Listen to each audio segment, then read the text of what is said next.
والذین آمنوا اشد حبا للہ۔ اعوذ باللہ من الشیطان الرجیم، بسم اللہ الرحمن الرحیم۔ آمنت باللہ ورسولہ هو الاول والآخر والظاہر والباطن وهو علی کل شیء علیم۔ رب اشرح لی صدری ویسر لی امری واحلل عقدۃ من لسانی یفقہوا قولی۔ معزز ناظرین، بھائیوں بہنوں بزرگوں، السلام علیکم۔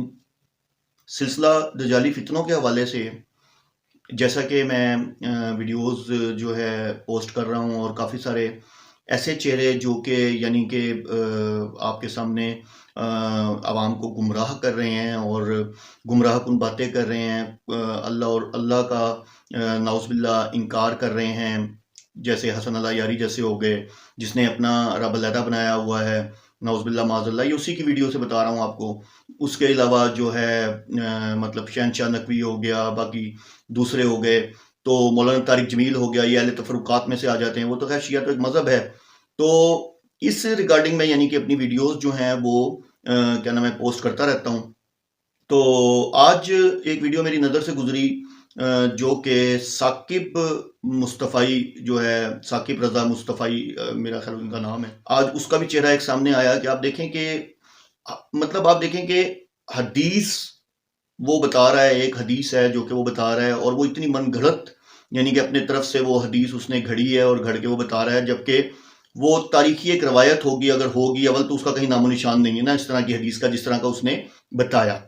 تو پہلے آپ یہ ویڈیو دیکھ لیں، اس کے بعد میں پھر آپ کو ان ڈیٹیل جو ہے وہ اس کی تفصیل بتاتا ہوں کہ اس نے کیا بلینڈر مارا اور کتنا بڑا اس نے جھوٹ بولا۔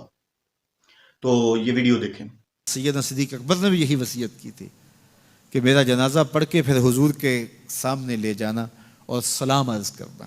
حضرت انس سے بھی روایت، حضرت علی سے بھی روایت ہے، حضرت صدیق اکبر کی وصیت تھی حضور کے پاس لے جانا اور حضور سے اجازت مانگنا، اجازت مل جائے تو قدموں میں دفن کر دینا، ورنہ جنت البقیع میں۔ تو حضرت علی المرتضیٰ اور حضرت انس روایت کرتے ہیں کہ ایسا ہی ہوا کہ ہم نے جنازہ اٹھایا، پڑھا، اور پھر حضور کے مواجہ انور کے سامنے رکھ دیا، اور سارے ہاتھ باندھ کے عرض کرتے یا رسول اللہ ھذا ابو بکر یستاذنک، اے اللہ کے پیارے محبوب صلی اللہ علیہ وسلم، یہ ابو بکر ہیں، آپ سے اجازت طلب کرتے ہیں، آپ کی قربت میں دفن ہونے کا شوق ہے، ہمیں کیا حکم ہے؟ تو اس وقت حجرہ عائشہ تھا، یہ گنبد خضرا نہیں بنا ہوا تھا، صرف حجرہ تھا اور اس کو تالا لگا تھا، چابی حضرت عائشہ کے پاس ہوا کرتی تھی رضی اللہ تعالی عنہ، تو تالا لگا ہوا تھا اور لوگوں نے رکھ کے یہ عرض کیا، تو پھر کیا ہوا کہ وہ تالا خود بخود کھلا، پھر کنڈی بھی خود بخود کھلی، اور پھر جو دروازہ تھا وہ خود بخود کھلا، اور اندر سے آواز آئی اوصل الحبیب الی الحبیب لان الحبیب الی الحبیب مشتاق، یار کو یار سے ملا دو، یار تو پہلے یار کا انتظار کر رہا ہے۔ اب جیسا کہ آپ نے یہ ویڈیو دیکھی کہ اس کے اندر وہ ایک حدیث بیان کر رہا ہے کہ حضرت ابو بکر صدیق رضی اللہ تعالیٰ عنہ کی وفات سے پہلے ان کی وصیت تھی کہ تم ایسا کرنا کہ مجھے نا یعنی کہ روضہ رسول پہ لے جانا، اور وہاں جا کے یعنی کہ تم نے کیا کرنا ہے، اجازت لینی ہے، اور روضہ رسول سے آواز آئے گی، اور جیسا آپ نے سنا یعنی کہ تو وہ بتاتا ہے کہ صحابہ نے کیا کیا کہ ان کو لے گئے وہاں۔ تو بیسیکلی وہ حجرہ تھا حضرت عائشہ رضی اللہ تعالیٰ عنہ کا، اور وہ بند تھا، اور اس کے باہر یعنی کہ تالا بھی لگا ہوا تھا، کنڈی بھی لگی ہوئی تھی۔ تو صحابہ نے جی کہا کہ یا رسول اللہ یہ مطلب آپ کے ساتھی ہیں اور یہ یہاں آپ کے مطلب قدموں میں یعنی کہ دفن ہونا چاہتے ہیں۔ تو اتنا کہنا تھا تو اچانک تالا ٹوٹ گیا اور کنڈی کھل گئی، اس کے بعد دروازہ بھی کھل گیا، اور اس کے بعد پھر نعوذ باللہ معاذ اللہ، نعوذ باللہ معاذ اللہ، نبی پاک صلی اللہ علیہ وسلم پہ کتنا بڑا بہتان لگا رہا ہے یہ انسان، کہ کہہ رہا ہے کہ آپ دیکھیں الفاظ، آپ دیکھیں کہ یار الفاظ کا بھی کچھ چناؤ ہوتا ہے، کہ یار تو کب سے یار کو مطلب اندر بھیجو، یار تو کب سے یار کا انتظار کر رہا ہے، مطلب استغفر اللہ معاذ اللہ، نبی پاک صلی اللہ علیہ وسلم کے بارے میں تم یہ بات کرو، تمہیں شرم نہیں آتی؟ تو میں نے آپ سے کہا نا کہ دجالی فتنوں کی کمی نہیں ہے۔ شیعہ مذہب تو خیر ایک مذہب ہے نا، جو کہ جن کو تو میں یعنی کہ مسلمانوں والے فرقوں کے ساتھ کنسیڈر ہی نہیں کرتا نا، کیونکہ ان کا تو تعلق ہی نہیں ہے نا یہ مطلب ان چیزوں سے نا، تو ان کا تو اپنا ہی قرآن ہے، اپنی ہی چیزیں ہیں، اس قرآن کو وہ مانتے نہیں ہیں، اور وہ سب سے بڑا جو حسن اللہ یاری ان کا لیڈر بنا ہوا، آج کل امام بنا ہوا ہے، اور اللہ معاف کرے امام کہہ رہا ہوں، وہ عالم بنا ہوا ہے۔ تو اب دیکھیں کہ وہ جو ہے اس جیسے یعنی کہ جو ان کے ہیں علماء کہلاتے ہیں، تو ان کی تو بات خیر ہے ہی الگ نا کہ وہ تو شیعہ مذہب تو ویسے دائرہ اسلام سے خارج ہے. اب یہ اہل تفرقات میں سے یہ آپ دیکھیں کہ یہ لوگ بھی اللہ معاف کرے ان کے اندر بھی اتنا جھوٹ پایا جاتا ہے کہ اب آپ دیکھ لیں کہ وہ نبی پاک صلی اللہ علیہ وسلم پہ کتنا بڑا جھوٹ باندھ رہا ہے. اب جبکہ اگر اس وصیت کو بھی دیکھ لیں جو انہوں نے کی تو اس میں یہ تھا کہ جی لے جانا اور وہاں جا کے رکھ دینا، اگر اندر سے کوئی آواز آ جائے تو ٹھیک ہے ورنہ مجھے جا کے جنت البقیع میں دفنا دینا. اب آپ دیکھیں کہ آپشن تو موجود تھی نا، جنت البقیع کی آپشن موجود تھی، تو وہ کیوں یعنی کہ نعوذ باللہ معاذ اللہ اگر اتنا ہی ہوتا تو جب وسیع کا مسئلہ ہوا، خلافت کا مسئلہ ہوا تو پھر وہاں چل جاتے، وہاں جا کے نبی پاک صلی اللہ علیہ وسلم فیصلہ کروا لیتے. ٹھیک ہے نا. آپ دیکھیں یہاں یہ کتنا بڑا شرکیہ بیان، صرف جھوٹ ہی جھوٹ انہوں نے لکھا ہوا، جو ان کے عالموں نے ان کو بتایا ہے وہی وہ کہتے ہیں نا کہ جس طرح ہمارے استاد نے مطلب پڑھایا ہم بھی ویسے ہی پڑھائیں گے، تو جو انہوں نے پڑھا ہے وہ ویسے ہی بتائیں گے نا. تو انہوں نے یہی سب کچھ پڑھا ہے، ٹھیک ہے نا. تو انہوں نے کبھی قرآن کا تو میرا جہاں تک خیال ہے مطالعہ نہیں کیا، انہوں نے قرآن کا ترجمہ کہاں پڑھنے دیتے ہیں ان کو.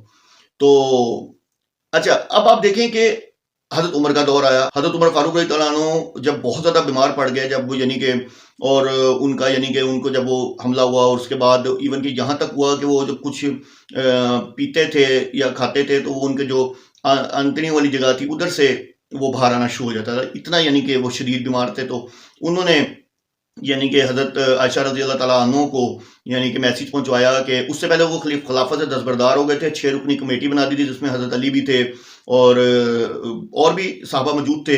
تو یعنی کہ تم لوگ خود فیصلہ کر لو امیر المومنین کا نا کہ اگلا خلیفہ کون ہوگا. تو انہوں نے پیغام بھجوایا حضرت عائشہ رضی اللہ تعالیٰ عنہ کے پاس کہ بھئی اس طریقے سے یہ واضح حدیث ہے جس میں ایسا ہوا. اور اس میں یہ نہیں تھا کہ انہوں نے کہا جی میرا پلنگ وہاں جا کے میرا جو ہے جنازہ جو ہے وہاں جا کے رکھ دینا اور اس طرح آواز آئے گی. انہوں نے کہا کہ ان سے اجازت لے لو، اگر وہ اجازت دیتی ہیں تو ٹھیک ہے ورنہ مجھے دوسرے قبرستان میں داخل کر دینا، وہاں یعنی کہ دفنا دینا. تو آپ دیکھیں کہ یہ لوگ کس طرح لوگوں کو گمراہ کر رہے ہیں. میں نے آپ سے کہا نا کہ ہمارا مذہب شخصیت پرستی پہ کھڑا، ہم اب لوگ واہ واہ واہ واہ کر رہے ہیں کیونکہ ہم قصہ سننا چاہتے ہیں. ہم قصہ سن کے زیادہ خوش ہوتے ہیں بنسبت اس کے کہ ہمیں حقیقت بتائی جائے. حقیقت ہاں یہاں یہ قرآن پڑھا ہوتا تو آدھے تو خارج کر رہے ہوتے سر پہ، ٹھیک ہے.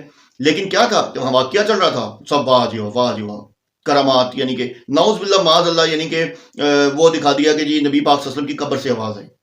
یار اگر ایسا ہی ہوتا تو پھر شیعہ اور سنی کے جو فرقے بنے تھے یہ سب کچھ ہوا تھا، بعد میں بھی جو معاملات ہوتے رہے پھر اتنی جنگیں ہوئیں سب کچھ ہوا، تو پھر نبی پاک صلی اللہ علیہ وسلم نے جا کے فیصلہ کروا لیتے. کیوں لڑائیاں ہوتی رہی ہیں مسلمانوں کے گروہوں کے درمیان؟ وجہ کیا بنی؟ وجہ تو یہی بنی نا کہ بھئی فیصلہ نہیں کروا سک رہے تھے، کیونکہ نبی پاک صلی اللہ علیہ وسلم اللہ تعالیٰ کے پاس چلے گئے. ان کے پاس اب وہ لازمی سی بات ہے نبی پاک صلی اللہ علیہ وسلم تو نہیں فیصلہ کر سکتے نا. تو یہ بھی وہ بدعتی اور شرکیہ، بتانے کا مقصد یہ تھا کہ یہ بھی وہ بدعتی لوگ ہیں اور شرکیہ فرقہ ہے، جبکہ جتنا بڑا نیٹ ورک ان کا ہے نا، اگر یہ صحیح اسلام نافذ کرنا چاہیں کر سکتے ہیں قرآن اور حدیث کی روشنی میں. تو شرم آنی چاہیے، مطلب اپنے آپ کو عالم کہتے ہو ساکن مصطفی، تمہیں شرم آنی چاہیے. تم نے بھی اپنا منہ کالا ہی کیا، ٹھیک ہے نا. اور مطلب مین کے جھوٹ بول کے نبی پاک صلی اللہ علیہ وسلم میں بہتان لگا کے. اور اللہ کے رسول صلی اللہ علیہ وسلم نے فرمایا، حدیث ہے حضرت عائشہ رضی اللہ تعالیٰ عنہ سے روایت ہے کہ جس نے مجھ پر جان بوجھ کر، یعنی کہ عمدن کا لفظ آیا، جس نے مجھ پر جان بوجھ کر جھوٹ باندھا وہ اپنا ٹھکانہ جہنم میں سمجھے. بہت ان کے فالوورز ہیں اور اللہ معاف کرے، آپ دیکھیں کہ یہ کتنا، اس کا بھی چہرہ کتنا گھنونا ہے. یہ لوگ کتنے جھوٹے ہیں، یہ کتنا شرکیہ عقیدہ ہے ان لوگوں کا. اپنی طرف سے انہوں نے حدیثیں گھڑی ہوئی ہیں، تاریخی روایات، وہ پتہ نہیں وہ تاریخی روایت بھی ہے کہ نہیں ہے، ٹھیک ہے. اس کو لے کے اس نے سب کے درمیان پھر آگے یار کر کے یعنی کہ بات کر رہا ہے. یار تو کم از کم اپنے منہ سے صحیح بات کرنا. تو نبی پاک صلی اللہ علیہ وسلم کے بارے میں بات کر رہا ہے، تجھے شرم نہیں آتی، حیا نہیں آتی؟ تو ناظرین آپ نے دیکھا کہ آج میں نے ثاقب رضا مصطفی کی میں نے آپ کے سامنے اس کو ایکسپوز کیا، اور اس کا جو جھوٹ تھا، اس نے جھوٹی حدیث پڑھ کے یعنی کہ لوگوں کو جو گمراہ کیا، آج میں نے اس کو ایکسپوز کیا ہے. تو انشاءاللہ عزوجل میں نے آپ سے کہا تھا کہ میرے نزدیک میرا جو مقصد ہے وہ صرف یہ ہے کہ میرا کام ہے کہ حق کو آپ تک پہنچانا. جہاں مجھے جو نظر آئے گا کہ جو غلط بات کر رہا ہے، جو امت کو گمراہ کر رہا ہے، یا جو نعوذ باللہ معاذ اللہ اللہ کی شان میں نعوذ باللہ معاذ اللہ کوئی گستاخی کا مرتکب ہوتا ہے یا قرآن کے حوالے سے یا کسی، تو میں ضرور آپ تک پہنچاؤں گا اور ان کو ایکسپوز کروں گا۔ وآخر دعوانا الحمدللہ رب العالمین۔